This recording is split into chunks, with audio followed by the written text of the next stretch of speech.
Quando a gente fala em pesquisa e a importância da pesquisa para a ciência, a gente não está se referindo só a você escolher um problema de pesquisa, um objeto, usar métodos, estudar, descobrir o resultado.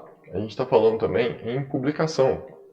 Esse resultado, essa informação, esse conhecimento que você produziu, se ele não for compartilhado e não for usado ou não estiver disponível para as outras pessoas, ele morre sozinho. E aí todo o seu esforço talvez não sirva para muita coisa, além da sua própria curiosidade pessoal.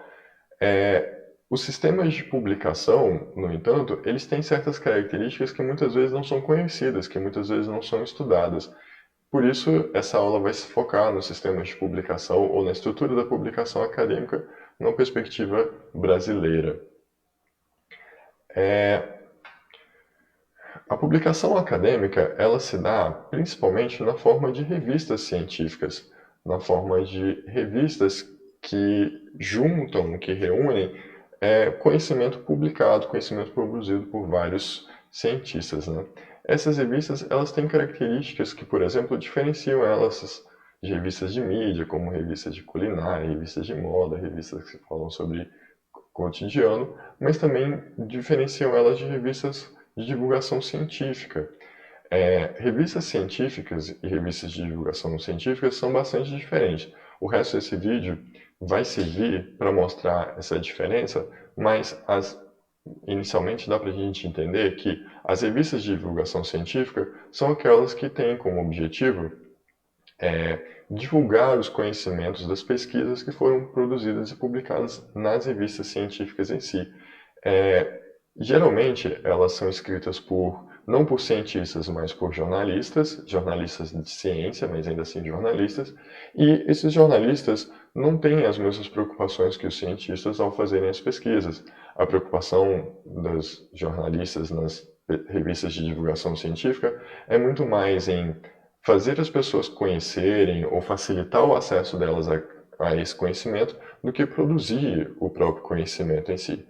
Nesse sentido, os jornalistas usam vários recursos para facilitar a compreensão, facilitar o acesso, ou seja, eles transformam aqueles assuntos que muitas vezes são muito difíceis de entender de uma forma que seja mais fácil de entender e mais interessante, e até mais próxima do público que não tem uma formação acadêmica bem estabelecida. Então, nesse sentido, as revistas de divulgação científica elas são essenciais, elas são extremamente fundamentais para levar o conhecimento científico muito mais longe do que ele conseguiria ir se tivesse apenas nas mãos dos cientistas. Por outro lado, a gente precisa tomar cuidado com elas, porque a maioria das vezes os divulgadores da ciência estão mais preocupados em tornar um assunto compreensível do que ser fiel ao assunto. Então, nesse sentido, podem haver algumas distorções, né, algumas interpretações para facilitar o entendimento, mas que podem acabar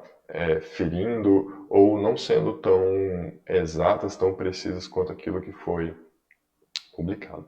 Existem revistas de divulgação científica no Brasil muito interessantes, como a revista Galileu, como a revista Super Interessante, que vale a pena a gente conferir. Agora, as revistas científicas, elas são aquelas revistas que recebem resultados de pesquisa, manuscritos, que recebem relatórios de pesquisa e que submetem esses relatórios a um ritual, a um processo que vai atribuir uma certa qualidade a esse conhecimento. E o objetivo desse processo é o que a gente vai conhecer no restante desse vídeo. Mas antes da gente chegar nesse ponto, é importante a gente saber sobre o sistema Qualis da CAPES. Para quem não conhece, a CAPES é um órgão do governo, um órgão relacionado ao Ministério da Educação, e essa sigla CAPES significa Coordenação de Aperfeiçoamento de Pessoal de Nível Superior. A CAPES ela mantém um sistema de pesquisa relacionado às revistas científicas que serve como uma forma de avaliação da qualidade do material dessas revistas. É até complicado falar em qualidade porque é um termo muito questionável, mas de certa forma é um controle de qualidade, sim, em que ela atribui notas que vão de A a C para as revistas.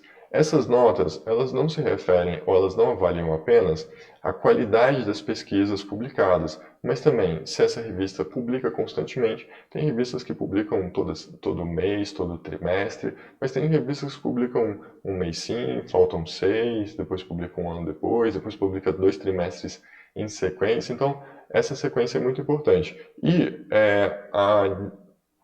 a difusão das pesquisas publicadas, né?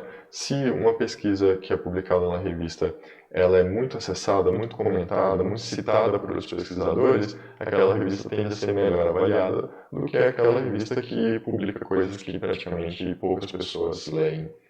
O sistema de qualificação da CAPES, então, ele segue a lógica de que as revistas que têm uma qualificação C são aquelas revistas que têm uma maior dificuldade em manter essas características que a gente falou.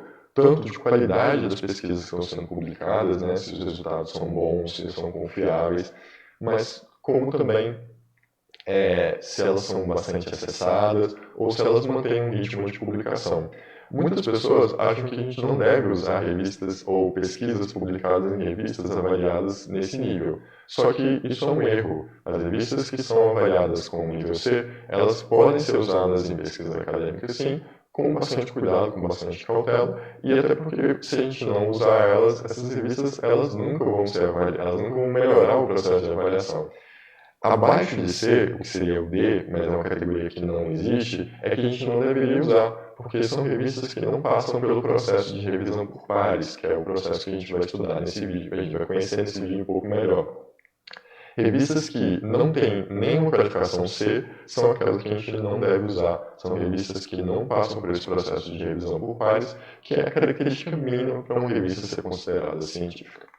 No extrato B, a gente então tem revistas com a qualificação B3, B2 e B1. Eu não me recordo agora se tem B4. Eu acho que não, mas dá para conferir depois.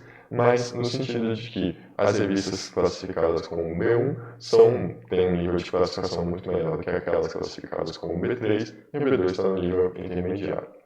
Agora, as melhores revistas, aquelas que têm um ritmo de publicação, aquelas revistas que têm publicações de grande impacto e que têm publicações que são citadas, que são usadas por vários cientistas, não só naquela região, mas de maneira internacional, são revistas classificadas no extrato A, sendo A2 ou A1 aquelas revistas de melhor classificação possível no sistema da CAPES. Lembrando que a CAPES é um órgão nacional, é um órgão brasileiro, então vocês não vão encontrar outros países usando o nosso sistema de classificação. É um sistema muito bom, mas que é pessoal. E, a despeito disso, né, internacionalmente existem outros sistemas de classificação, né, sistemas de fator de impacto, de revistas, que podem ser utilizados. Mas no site da Qualis, da CAPES, vocês podem encontrar, dependendo da área, seja psicologia, saúde, direito, qualquer área, uma lista de classificação das revistas em que você pode descobrir qual que é o status que a revista que você está pesquisando, o que você vai publicar, o que você está usando, o artigo tem nessa qualificação, né? Quão boa é seguir no sistema da CAPES. Mas, saindo disso, qual que é o caminho da publicação de uma pesquisa científica, né? A gente acha que a pesquisa envolve você ir lá, meter a mão na massa, né, descobrir um problema de pesquisa, usar um método, aplicar aquele método, descobrir resultados, mas e aí? Depois que você tem seus resultados, o que você precisa fazer?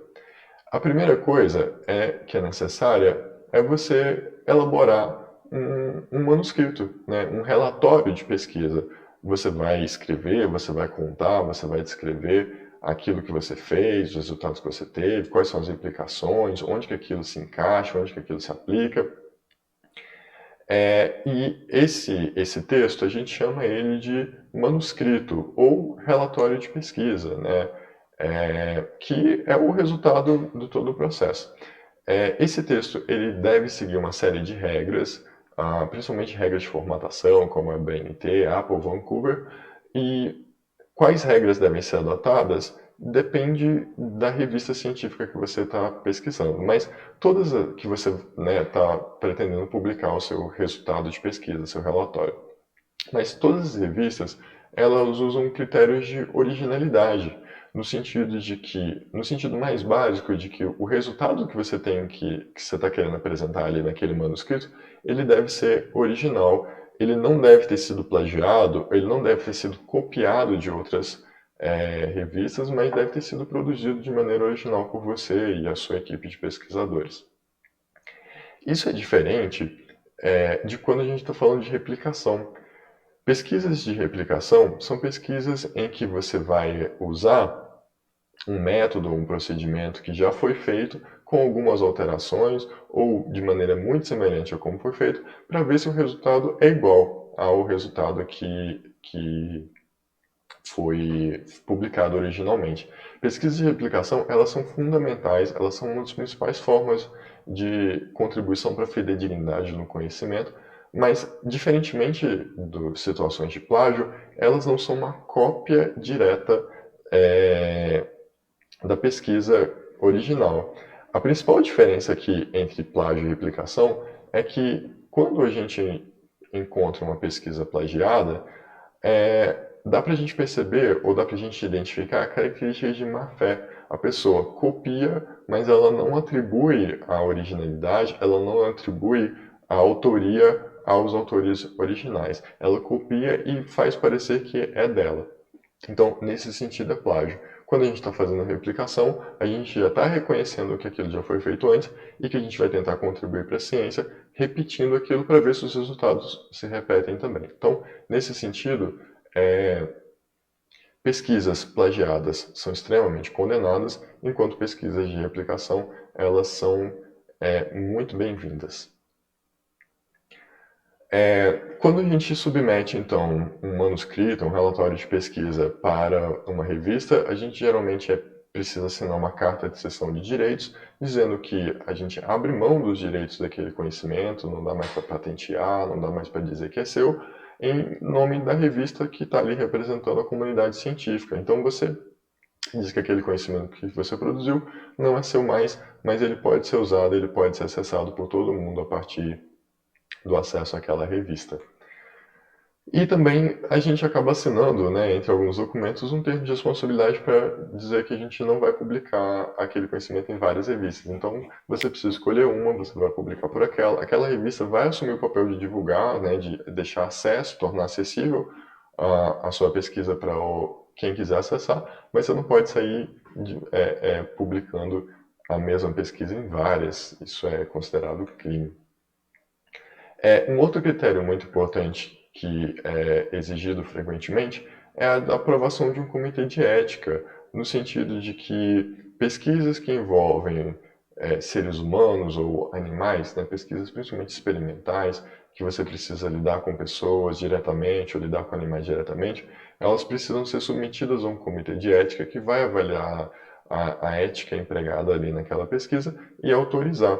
Essa autorização é feita geralmente por meio de um número de processo, um número de protocolo, que as revistas exigem. Se você não submeteu a sua pesquisa a um comitê de ética, é uma pesquisa que envolve seres humanos ou animais diretamente, e você vai publicar, geralmente as revistas recusam a publicação. E aí você então fez a sua pesquisa, escolheu a sua revista, seguiu lá todos os procedimentos, assinou os documentos, colocou na formatação direitinho. Agora ela vai começar ela vai começar em si o processo de publicação. Esse processo inicia com o trabalho do editor.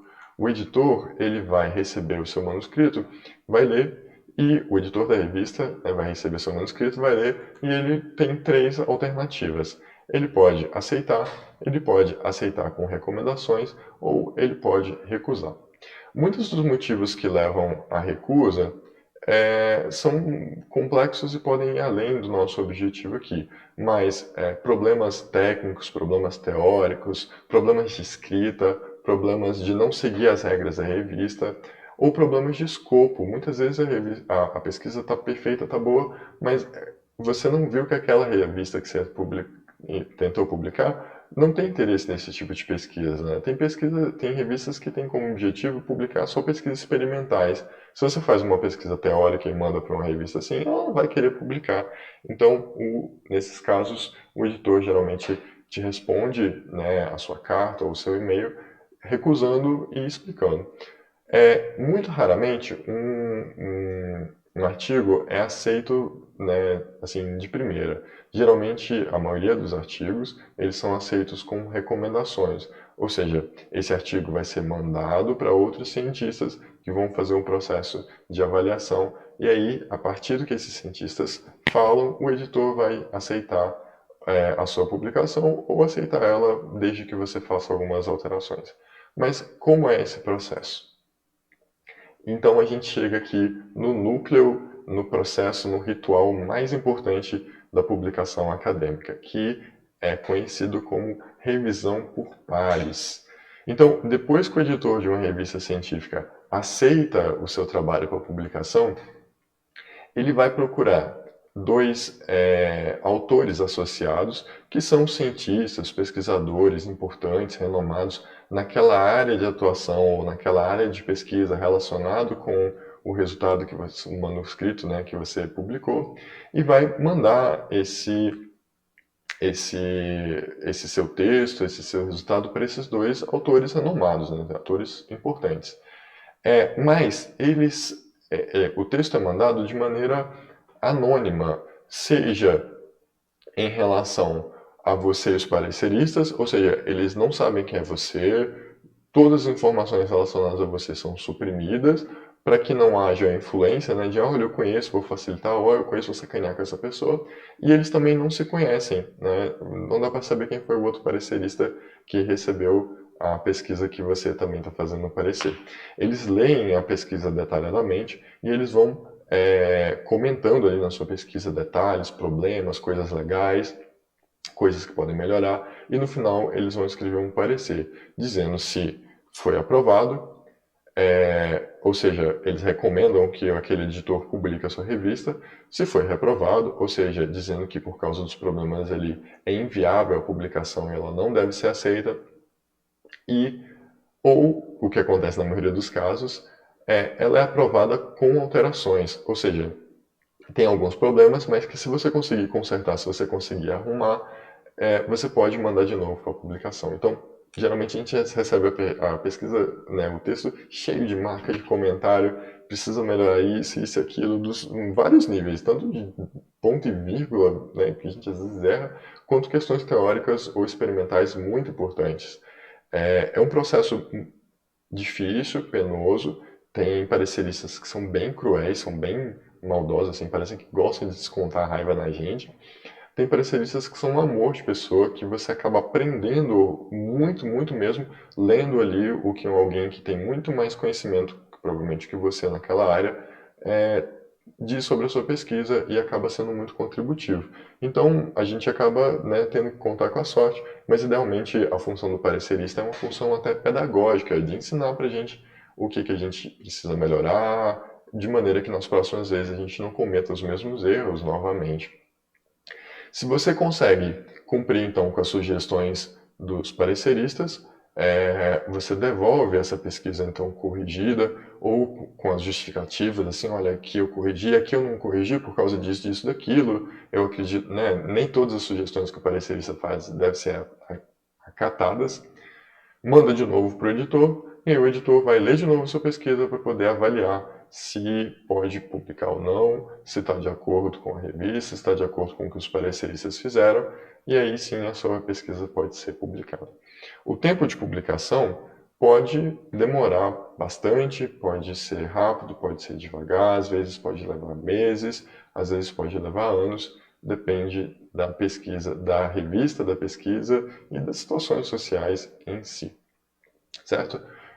No nosso próximo vídeo, eu quero apresentar uma questão, uma reflexão sobre o sistema de publicações, principalmente o sistema internacional, para a gente descobrir, para a gente discutir um pouco sobre a ética da cobrança dupla que tem havido nos sistemas de publicação das revistas. A gente continua então no próximo vídeo. Um abraço para todo mundo.